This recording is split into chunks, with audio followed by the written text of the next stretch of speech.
Thank you so much, Tuan, and I really appreciate the time and opportunity. And I also appreciate Cat who invite me and help me with all the connection and coordinate this event. So let's get started. Let me just share my screen very quickly, and I hope everyone can see it without any problem. So let's start with a very brief introduction for the PA profession and schools in general. If you already know this is your education, your career goal, or maybe this is your, territory, to advise student, then you're probably already familiar with some of the information. So sorry for repeating those information for if you already know most of them. So what is a PA? The slide include a definition from AAPA, American Academy of Physician Associates. Generally speaking, PAs are licensed and highly skilled medical professionals who work with physicians to provide medical care and guidance to patients. The PA profession was created to improve and expand healthcare.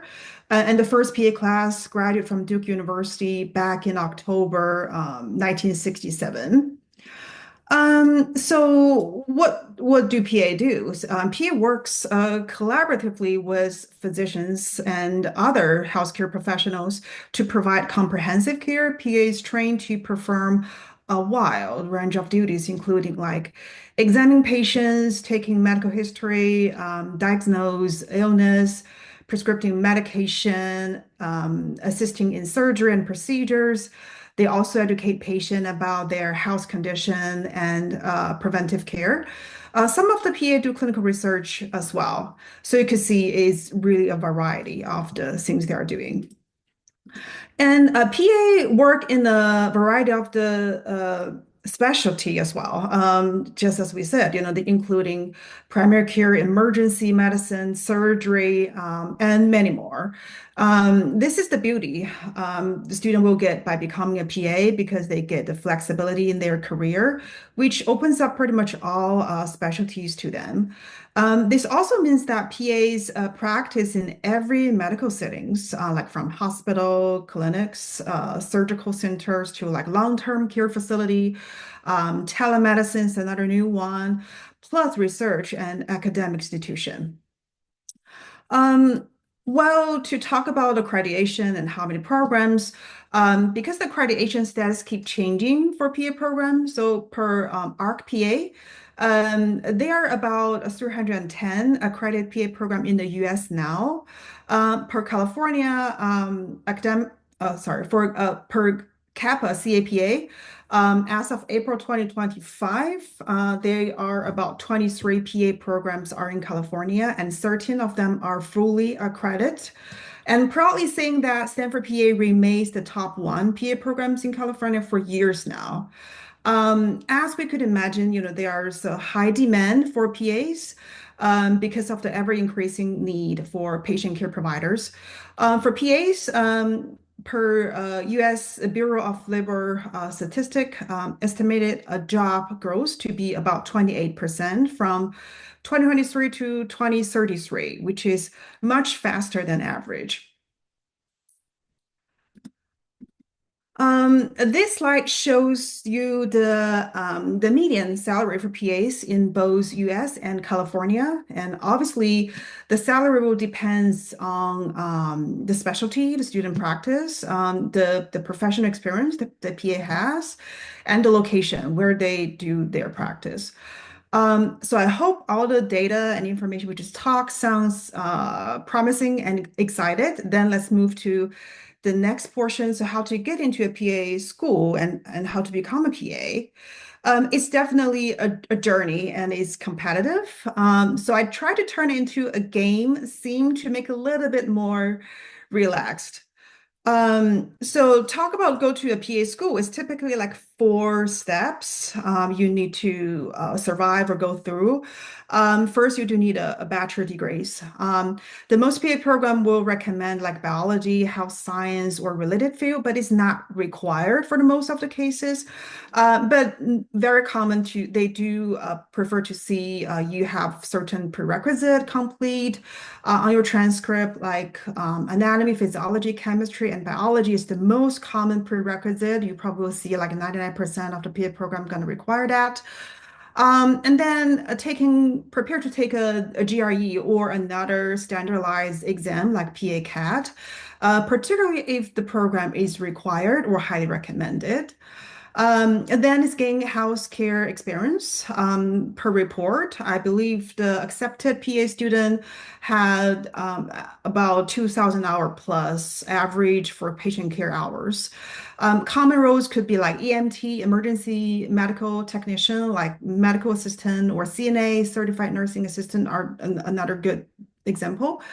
The last but not least is apply via CASPA. CASPA is the centralized application service for PAs. It's like a common app for undergrad student.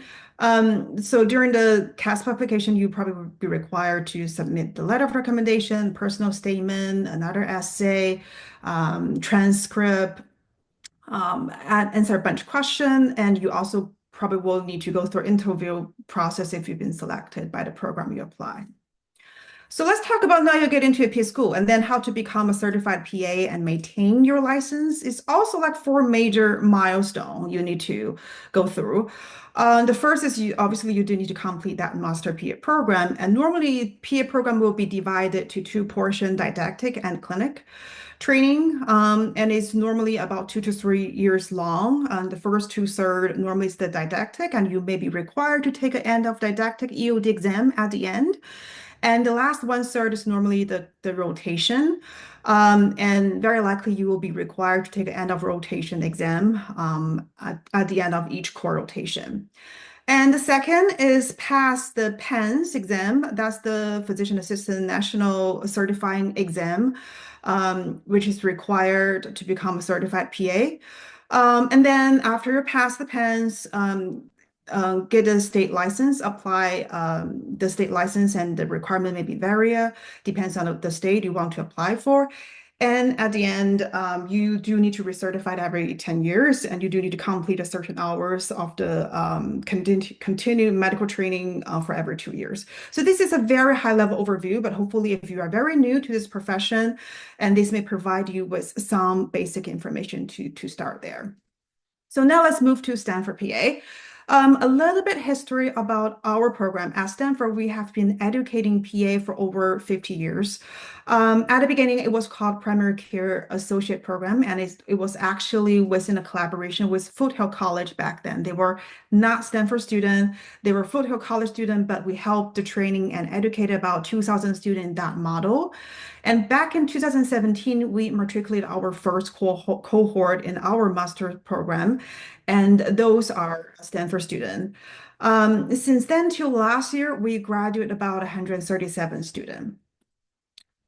First of all, I would like to really point out our breathtaking campus. As you probably familiar or heard about the great weather here the most of the time in Northern California.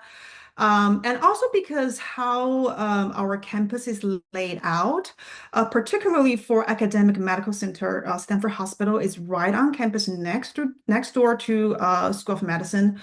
We are on the main campus with the rest of university, which means the student get close access to the beautiful campuses and all the activities that they could enjoy between the classes and studies. Our state-of-the-art facility are truly outstanding. I do put the new hospitals photo on there.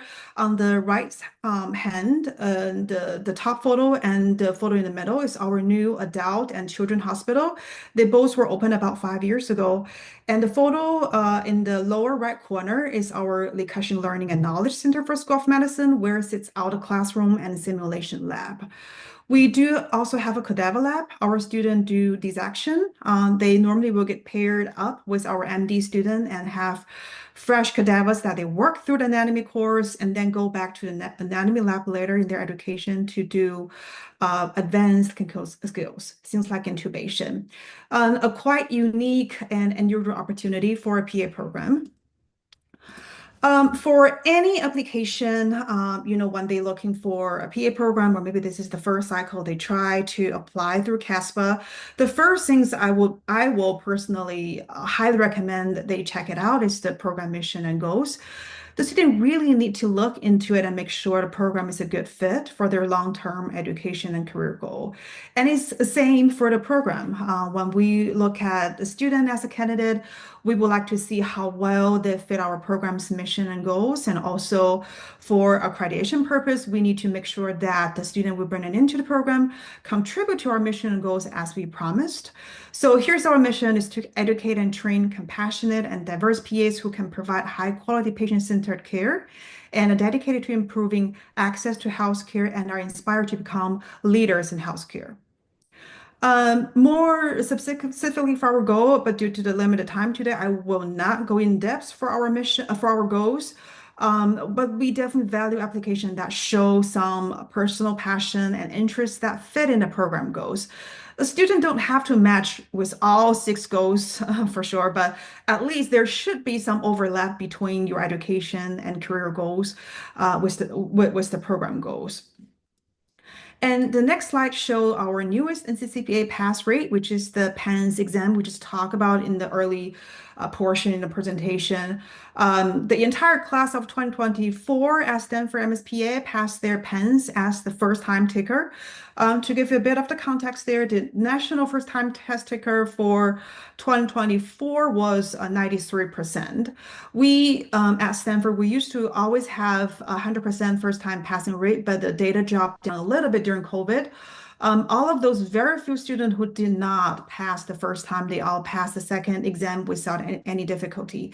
And very fresh data for the class of 2025, they are currently go through the PENS exam. And so far, the student who already took the test and received the score, they're all passed. We are waiting for a few more students from the class of 2025 to go through the exam. But we are very excited to see the number coming back consistently as 100% with the program effort. Our program is 28 months in length. It's also equal to 9 quarters. And there's a didactic component, which is the first 5 quarters. And the student do have a first summer off, which is also a little bit unusual for PA program. And then it's the clerkship, also known as the clinical training for 1 year. During this whole time, the student will work in a leadership track and the work on a thesis project that turns into a paper and presentation typically in the last few months before graduation. The slide also lists the current leadership track for your reference. Our schedule is a little bit unique too, compared to many other PA programs. They will typically have in the class the whole time, 8 to 5, sometimes even 6 to 7, Monday through Friday. At Stanford PA, our main PA courses are Monday, Tuesday, Thursday, and Friday. Wednesday is utilized for electives and scholarly work during that time. So it is not a real day off, but it's a day give students some flexibility to work on their thesis project and take electives that they're interested in. The schedule on this slide is the schedule for the first months for the new cohort. We call it mini quarter as an example.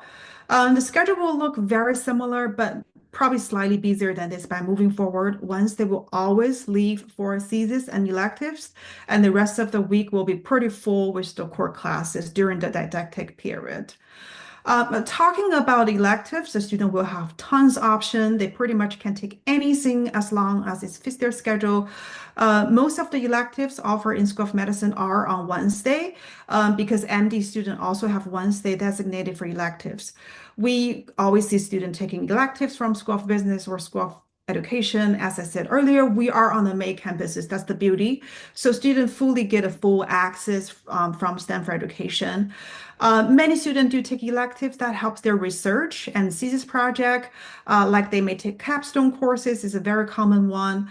But there are also some very interesting electives like Spanish for medical student, leadership in medicine movies, doctor in the kitchens, managing difficult conversation, etc. So student will never get bored for that endless option. And this is the overview for our entire 3-year curriculum.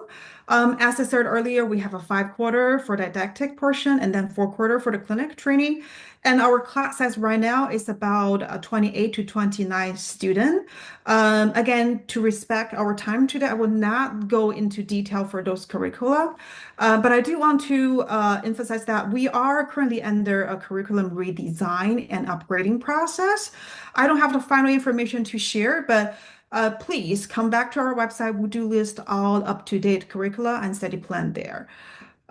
So let's go to the next slide. The next slide show the list of our clerkship, including 9 core clerkship and 3 electives. Student will take the 9 core rotation in the first 9 months of their clinical year, which is April to December, and the 3 electives in the final 3 months, which is January to March. And each clerkship is about 4 weeks long full time. That means a minimum of 40 hours a week. Some rotations like surgery or women's health may be close to 50 to 60 hours a week. The schedule is normally sits by the clinical team and preceptors. At the end of each core clerkship, students are required to take the end of rotation EOR exam administered by PAEA. We talk a little bit during the general PA school information in a presentation. So EOR is our standardized evaluation to serve as the one measure of the medical knowledge that students gain during each core rotation. And to speak about the elective rotations, most students like to check out subspecialty. I do see students do maternal fetal medicine, like high risk OB, surgical specialty is another popular one, and dermatology, critical care, congenital heart disease is really all over the map. And some students want to do more rotations in medically underserved area, which is great. We currently have about 80 different things on the list for students to choose from. If there's something is not on the list, but students are interested, we are based on Stanford Healthcare community. We are normally able to make that happen for our student. There's a new elective, the healthcare and nutrition leadership, a very interesting one. We have 5 students try that. They get opportunity to get to be involved with hospital administration and sit in the important meetings to learn and absorb, which is a fantastic option for student. The majority of the rotation will be complete in the Stanford healthcare community. However, we do have several rotations sites that are outside the area. We have rotations in the Central Valley area, like the Fresno area. And we have some in Imperial County. It's like the Southeast California, very close to Mexican border. Those away rotations are awesome and are great opportunity to work with underserved population. We also working on establishing new rotations site in Hawaii, Maine, and Wyoming. So it's very excited. A new site is coming up. We don't have official international site as of now, but we definitely have students do their elective rotations with one of the Stanford physicians in Philippines, and I believe that's a mobile clinic for primary care. Another unique thing about our program is we are on a pass-failed grading system, different than many other PA programs. This is both for our MD student and PA student. We have it because we believe this will decrease the competitiveness among classmates, and our goal is to see our cohort can matriculate as a team, study as a team, and grad as a team, so they can really support each other and build a strong community even beyond graduation. And I'm very happy to share this photo, which is from the most recent team retreat. And the photo do have the most of our leadership, faculty, and staff members. I personally really believe those people who support a student during their education make us unique. We have a small class size on purpose. We are accredited to have up to 50 students, but we intentionally decided to keep our cohort to 30 or under so that all of us can get to know our student and support them on a one-on-one basis. As Stanford MSPA program, the student will receive like multi-layers, mentors and support and advisor. Each student will be assigned to a faculty advisor. They will be assigned to a clinical PA mentors. They will be assigned for a thesis advisor. The program also have a learning strategy specialist. They also may get peer with senior students. So they get so many support and mentorships through the program. So now let's talk about admission. First, please allow me to give a little disclaimer here. Everything we talked today was based on the upcoming admission cycle, which is 25-26. Some of the requirements and recommendation we talk about today may get changed in the future cycles, but the basis should remain the same. We have admission open around the late April every year whenever CASPA is open to accept application. So to make sure to always check our admission website for the most up-to-date information when the student are ready to apply. So I also list on our admission webpage, direct link there on the slide. Our program is designed to have a minimal requirements to reduce barrier, to encourage applicant to apply, to diversify the application pool, and really enhance the holistic review in our admission committee and process. We don't want to turn any student away just because they are missing one upper level chemistry class, or maybe they have slight less professional hours compared to their peers. So we are being extra cautious about setting up admission requirement, also known as prerequisite. Anything we set as a requirement means we cannot waive it for any circumstance because it will against our accreditation. The only requirement for admission is that the student do need to have a qualified bachelor's degree from a regional accredited academic institution in the US or Canada. Everything else will be either recommended or highly recommended. For the recommendation, the more applicant have, the more competitive they are. And I can be very transparent to you. We definitely did accept students missing one or a few of those admission recommendations in the past cycle. Regarding to those admission recommendations, again, I just want to reassure that, if the student miss any of this, we will still review their application as long as they meet a minimum requirement as we just talked in the previous slide, which also means we do not offer waivers for any of this because they are not requirement. The more eligible coursework, a good test score, professional, relevant experience, a strong letter of recommendation they have when they apply, the more competitive they are. So what are they? First, I would like to emphasize that we strongly recommend applicant take at least one standardized test. Doesn't matter which one, GRE, MCAT, or PACAT, we accept either one of them. A minimum of 3 letters of recommendation is recommended, with a maximum of 5 letters are allowed through CASPA application. CASPA is the centralized common app system for PA, as we just talked about earlier in the presentation. Letters of recommendation from a physician assistant, and someone who can speak to applicants' academic potential, such as a science professor or academic advisor, are strongly preferred. Letters from nurse practitioners is another good one. Letters from prior employers, professional colleagues, and mentors are also acceptable. Those letters should speak directly to applicants' alignment with the program mission and goal. As I keep going back to program mission and goals, you could imagine how important it is, at least for Stanford P admission. Our preparatory coursework are not prerequisite for admission. However, competitive applicants are ready to succeed academically in our program. We strongly recommend that applicant complete all the preparatory coursework before applying to the program, which includes biology, anatomy, physiology, chemistry, statistics, psychology, and at least 3 additional upper division bioscience courses. Last but not least is the professional hours, professional experience. Again, they are not prerequisite for admission, but we recommend that applicant complete a minimum of 500 hours of clinical experience. We also encourage applicant to include a relevant research, teaching, leadership, and volunteer experience in their application. We would like to see how the students are familiar with the healthcare professionals, their potential research interest, and their passion for community services, if any. Um, and another thing I think is worth to mention is we do not have a supplemental or secondary application, and we do not charge for a supplemental application fee. Everything goes through CASPA and CASPA only.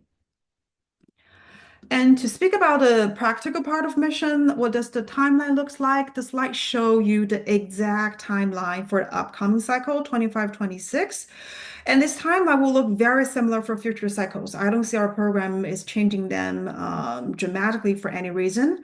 Our application normally opens at the end of April when CASPA start to open. And a hybrid rolling basis review start right away while those applications are getting verified by CASPA. The application close in the middle of July, which means the application must be in a complete status in CASPA by this time to be considered. There are different application status and definition in CASPA, which confuse some of the student. We see that happen every year, applicant who believe they met a deadline because they submitted application by the deadline, which is not the case. So highly recommend that all applicants go to CASPA website and learn about the different application status. And more importantly, don't ever wait until the last minute because in order to get your application into a complete status, there are certain elements beyond the student's control. Depends on how soon your recommender going to turn in your letters. It depends on how fast CASPA going to receive your official transcript and reflect into the system. So, wait until last minute is definitely not a practice you want to do. At Stanford, we prefer the application to be as complete as possible when the student submitted, which means the student they can definitely still apply with in-progress courses or ongoing professional experience. However, they may not be officially considered. So ultimately, this is the applicant's decision when they want to submit their application. In my opinion, since our application window is fairly short, it's still the best interest for applicant to submit their application as early as possible. But it's also worth to keep this in mind is once they submit their application, they may be unable to make any changes or update in the future. And the interview process would normally be held around October or November. And generally, we will make the offer of admission before winter break if everything goes as smooth as we planned, even before Thanksgiving. The cohort will then start the program by the following August. And then how is the mission process moving forward behind the scene after you submit everything? There are four major phases for the admission process. The phase one is eligibility and initial review. During this phase, we will review both cognitive and non-cognitive of the file from like GPA, coursework, transcript, to test score, to personal characteristic, professional hours, special achievement, extracurricular. The most important thing for the mission committee to do in this phase is to assess the academic risk and how well the student going to succeed in this rigorous program. And phase two is a comprehensive review. The mission committee reviews the file holistically. They will read the materials thoroughly and evaluate them quantitatively and qualitatively. The key goal for this phase is to get to know the student, get to know them as a person, what sets them apart from other applicants, the past they have gone through to get where they are now, and how they will stand out in the application pool, and what they can contribute to our program, whether they are a good fit for the program. It's really like a 3D multi-dimension review. And then move to phase three is the interview phase. Every cycle, we try to do interview a little bit differently, but students should expect to have one or even more rounds of the interview and meet with leadership faculty and current student. Sometimes we may also invite alum or professional PAs from the Stanford healthcare community to join the interview. And the final phase will be the offer of admission and pre-matriculation phase. Going into this, not very excited, but still very important part is the tuition and fee. It's pretty straightforward. Based on the academic year 24-25, the standard tuition was $20,365 along with some university fee. The university sets the tuition fee, not a program, so this is beyond our control, and we understand this could be potentially a big financial burden for some individuals. So the program is working pretty hard to put together some financial resources to help students to survive there. Talk about financial assistance. You're probably already familiar with some of this, like student loans is the money student borrow from federal government or private institution that must be paid back, and the scholarship are considered as the gift aid, which is the free money. At our program, we may offer a small amount of the scholarship based on academic merit and alignment with the program mission and goals. As of now, it's not a need-based scholarship. Normally, about 30% of the cohort may receive some program scholarship, and the amount range is normally a couple or several $1,000s. But I can say, for the recent couple cycles, we offer more than that. So it really depends on the grant we receive and apply and able to get every year. And the Knight Hennessy Scholarship Program is awesome but pretty competitive Stanford University Grad School Scholarship Program. And the scholar participate in up to 3 years of programming that complements their grad studies and prepare them to take on leadership roles in academia, industry, government, nonprofit, at the community at large. At the next one, the National House Service Corp is offering scholarship and loan repayment. Loan repayment means some national bodies will repay your loan in exchange for a work agreement. We are seeing increasing recipient in our program every cycle, which is great. For example, for the class of 2025, we have 5 students who are proudly NHSC recipient. So this is to the end of my presentation today and give us a chance to go over some basic information about PEA, about PEA school, about Stanford MSPA. If you don't mind, you can scan the QR code on the slide and leave your contact information and stay connected with us. And I believe there are many topics and questions and information we are unable to cover today. So I also put a mission inquiry and question inbox here for everyone to contact after the session today.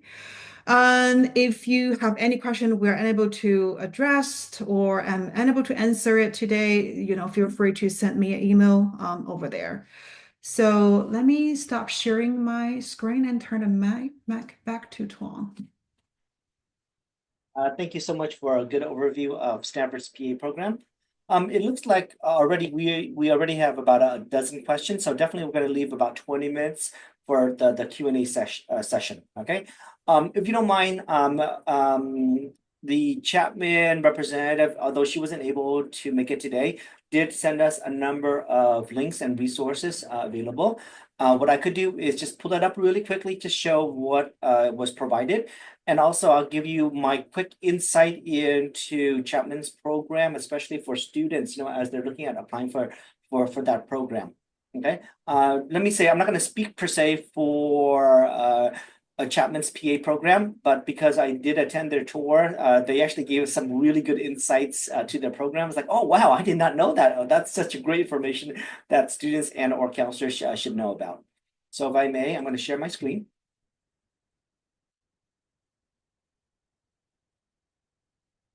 Okay. So for those who don't know, if you're in Northern California, Chapman University is located in Orange County, in the city of Orange. But this is their Rinker campus, and the Rinker campus is actually in Irvine. It's a really nice facility. They have, their mission statement here. First lists the Rinker campus.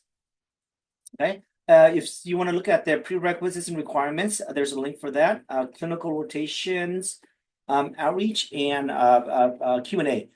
Here's my suggestion. If you are a student or, counselors, especially if you're in one of the local community colleges, I would highly suggest for you to consider just doing a tour of their campus. They will provide a 1 hour tour where it's a tour and presentation all at the same time because it's not a super large facility because it's an offsite, not near their main campus. They're actually going to give you a lot of really good personal attention and details about their program.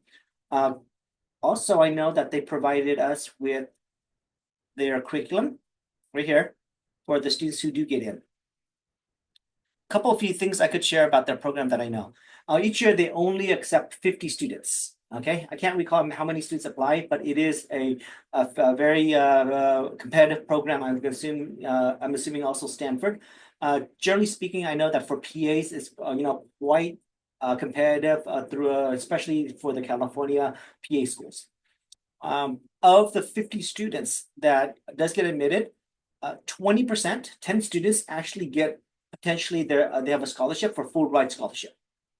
Okay, so I don't know the full details of that one. And then the other 10 students will get a partial scholarship. So literally, if you think about it, 40% of students will get scholarships, of which 20% will get full ride scholarships. I don't know the full details of that, but if you do attend the workshop and or contact them directly, students can find out more information about that.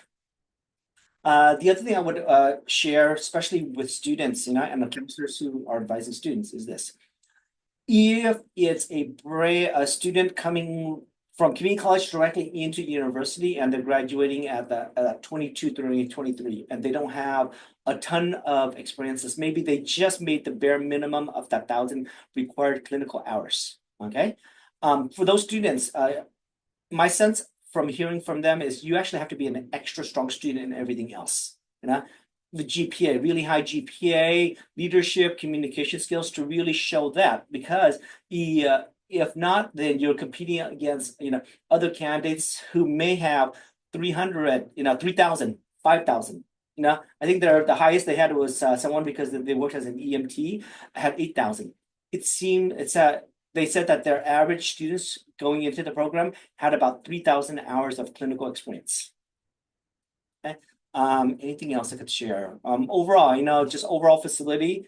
They have a cadaver, great rooms for examination. So please now consider doing a tour of that campus if you're a student and or if you're a counselor. If you have a MESA program or STEM program, just literally get a van, get a bus, and do the tour of their program. So that I at least wanted to share. Those are some of the insights that I garnered from attending their tour. With that, let us move to the Q&A. Let me ask if our staff here could copy and paste the Q&A. So there are questions both for specifically about Stanford's program and general questions on admissions to PA programs. So I think maybe the best thing to do is, instead of me trying to facilitate this, maybe if you don't mind just kind of glancing through the questions. Sure, absolutely. Okay. I do see. I can start from the top. I saw someone ask about housing opportunity. Yes, Stanford do have housing opportunity for PA student who want to live on campus. But I don't have the detail about like a roommate or how that work along. That's more like student life officers' duties. And the next question, when should student take the GRE exam? The GRE technically it's valid for, I believe it's 5 years. So you can definitely go to the ETS website to figure out how long the GRE test is going to be and how long they're going to be valid. But from my feedback, I hear that a lot from current student or prospective student. They recommend the student take GRE when they still in school or when they just graduate from undergrad, because you used to have those learning mode. You have those exam taking, standardized exam passing mode and trained. But once you really be on the school for several years, maybe you focus on your professional experience, getting hours, then you a little bit away from that learning strategy, that good learning and test taking habit. That may give you some hard time to go back to take the GRE. So maybe for the students' best interest is to take the GRE while they do at school, or maybe they just graduate from school. And the question also about like, can they been trained and educated and get certified as a PA in the US and work in another country, that's really not a question I could answer. I think that's really depends. Just like you, if you want to, go to Stanford PA and then you want to get a license in New Jersey, as an example, is will really depends on the board over there, and go. You need to go through their process. I believe it's similar to go to another country. Each country will have their different policy on their certified healthcare provider. And next question, how to be a competitive candidate when apply to Stanford PA. So, and then what to do in undergrad to be a strong candidate when applying for Stanford PA? Um, it's for Stanford PA, I think maybe for general PA school, we are looking for a couple things. Definitely, you need to have a strong academic record to show you have the ability to survive and to succeed in a rigorous PA program. And generally speaking, PA program is pretty intensive and rigorous. Not just Stanford, is quite common for many PA programs. Excuse me. And and then it's the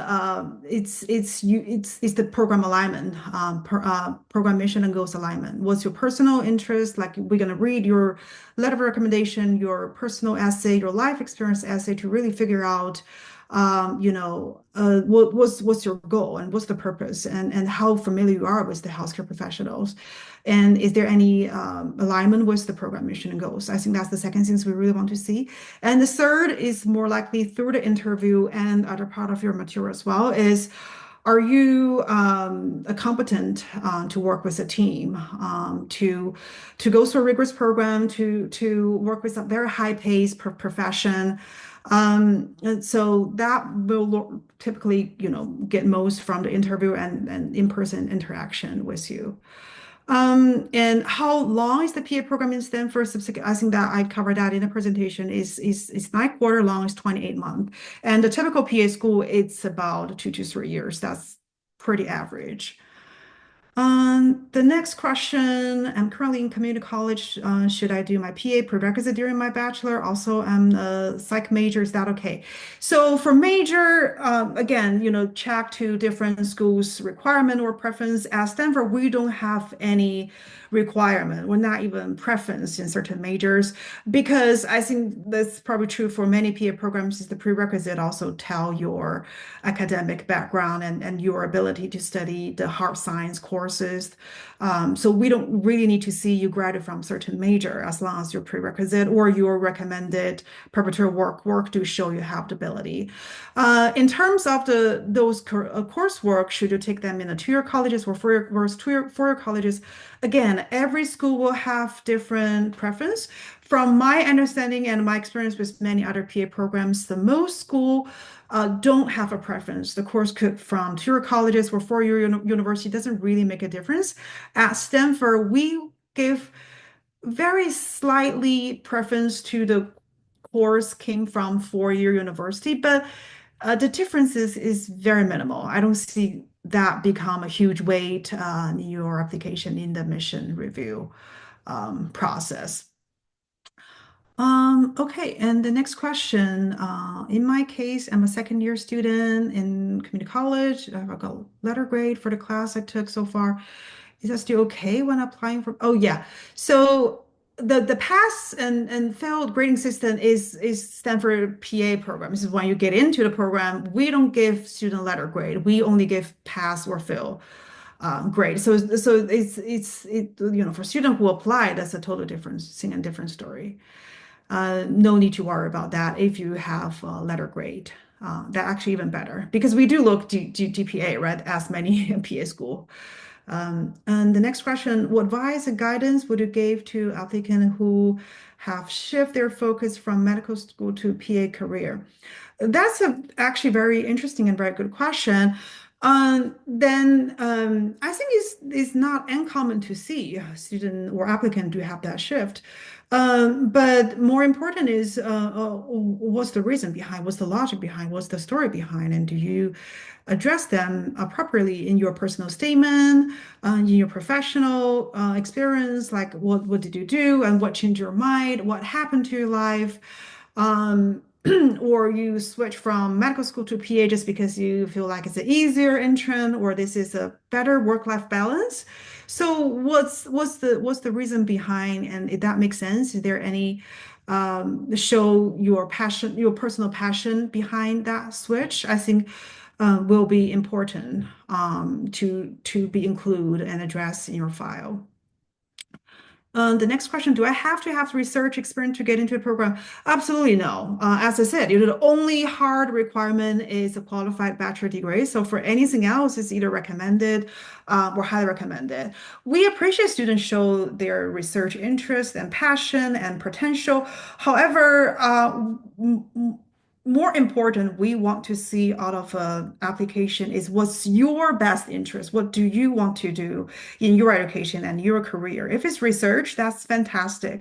If it's not, then maybe you want to do patient care more. You really emphasize that patient-centered healthcare model, and your hours, your resume, your PCE really show you towards that direction. That's fantastic. You don't have to have everything checked in your file when you apply for Stanford PA. But I cannot speak for other PA program on that topic. Can I apply for FAFSA? Absolutely. Absolutely, that's an option for students who need financial assistance. Um, next question, when deciding where to apply and thinking about state license, is it common to do your program in one state and apply to be licensed in different state? Again, I cannot speak to other students and other PA programs or even other state, but I will say, location is actually one of the a pretty critical element when students thinking about which PA school they want to go. I think that's one of the key reasons to make them think about that. However, I also see students because they have such a strong design to become a PA. However, maybe they did not well show that in their academic record. They may have a slightly lower GPA, then they have to apply for more program across the country to get a better chance.